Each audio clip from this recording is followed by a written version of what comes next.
Moving up. Get your hands up! Suspect killed. Ready or Not is a game that is still in early access, but it's already a well-known and popular game. The premise of the game is that you play as a SWAT member, and you must answer and deal with hostile situations. The game is still in alpha, so remember that you can run into some bugs while playing. Ready or Not stands out for its fantastic realism, so engaging in combat will feel amazing and unique. Its control is responsive and easy to understand, which lets you focus more on your surroundings while not having to worry yourself with the controls and key bindings. In Ready or Not, you're going to have to cooperate with 4 players. They can either be friends or bots, and together you're going to handle different types of situations, from rescuing and protecting hostages to handling terrorists and being able to carry out your mission successfully. You'll need to come up with strategies and work together with your teammates. Having a solid plan and working together with the other players is the key to the game, so be sure to always communicate with them. Ready or Not is similar to Rainbow Six Siege, so rushing in blind will only lead to your death. The game requires you to be patient and highly tactical when going on missions. One of the unique aspects of Ready or Not is how real the game feels and how smooth the controls are. It's a bit unforgiving. If you're not careful, enemies can quickly kill you. So it's extremely important for you to use all different types of equipment so that you can have the upper hand during combat, and coordinating with your team is an essential part of the game. Ready or Not has for now 5 game modes in total, and each of them is going to require you to use different types of strategies so you can complete the mission. Each game mode has its unique difficulty, and here's a list from the easiest to the hardest. Barricaded Suspects.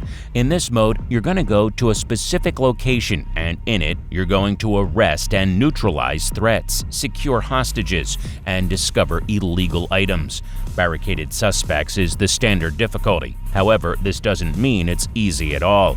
Coordination is essential, and you'll be penalized for using excessive force or not applying rules of engagement. So if you're looking for a more realistic game mode, this one might be just the right one for you. Raid. This mode is similar to Barricaded Suspects, and the big difference is that the rules of engagement do not apply in this mode, which means that suspects won't easily comply with your commands. They're going to be more aggressive. In Raid, you can quickly enter places and open fire as soon as you see suspects. Your main concern is going to be to neutralize threats and survive. Bomb Threat. In Bomb Threat, your objective is to defuse a bomb in a limited time. However, that isn't your only concern, as you're also going to have to deal with neutralizing threats and rescuing civilians.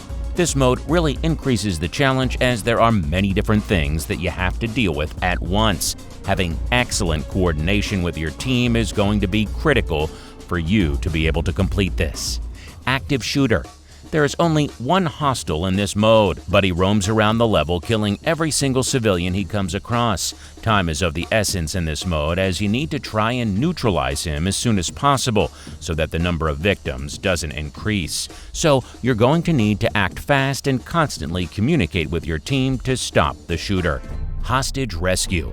Now, this is by far the most challenging game mode in the game, as every single mistake is going to cost you. A group of terrorists has captured a number of hostages, and it's up to you and your team to make sure that every single one of them lives. Making a wrong move will cost their lives, so the strategy is the essence of this mode. All of these modes can be made with AI, friends, or random teammates. Each mode is going to provide a different challenge and is going to test other skills. And while the AI is very good, some of the more challenging missions are really difficult to complete without actually being able to communicate with your team. However, playing online with strangers can be a frustrating experience, as you can end up with players that won't listen and communicate, making it extremely hard for you to complete a single mission.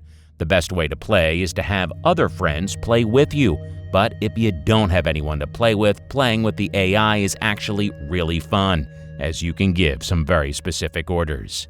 Ready or Not isn't like your typical shooters where the action is around every corner and you need to run around everywhere. Instead, it gives players a more realistic experience as you need to approach places slowly as you never know when you're going to come across a civilian or a hostile. Walking through areas and seeing agitated civilians and corpses lying on the floor makes the gaming experience way more immersive and tense and helps build an atmosphere in the game. The game brings a lot of realistic elements to it. That is what makes it stand out from other games. You're not able to sprint, which makes you even more nervous as you approach the scene. Receiving a non-fatal shot to the head will make your vision blurry. Getting shot in the arm will affect your aim. If your leg is shot, your movement is going to be affected. All of these details force players to take a whole different approach, as simply rushing in isn't going to work. Gunfights don't happen all the time, but when they do, it feels incredible.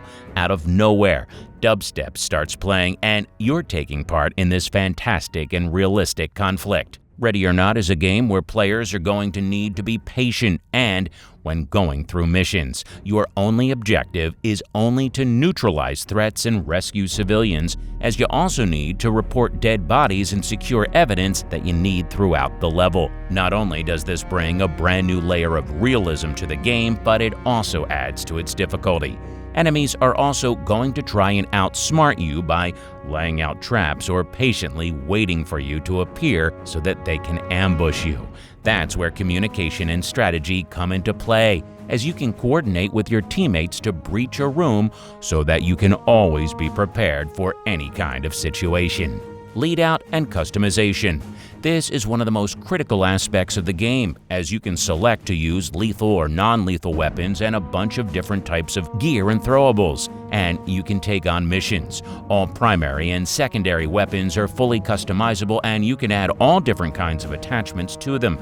Sadly, the game doesn't show us precisely what different attachments do, as there aren't any type of statistics about the specific attachments. Hopefully, this is something that they're going to change, as giving players a more in-depth explanation about weapons and their customizations can really help players prepare themselves better for different types of missions. Is Ready or Not worth playing? Ready or Not is a fantastic game, especially for those who love more strategic shooter games like Rainbow Six Siege and Arma. But if you're looking for something more high-paced and frenetic, like Call of Duty, then this might not be the game for you.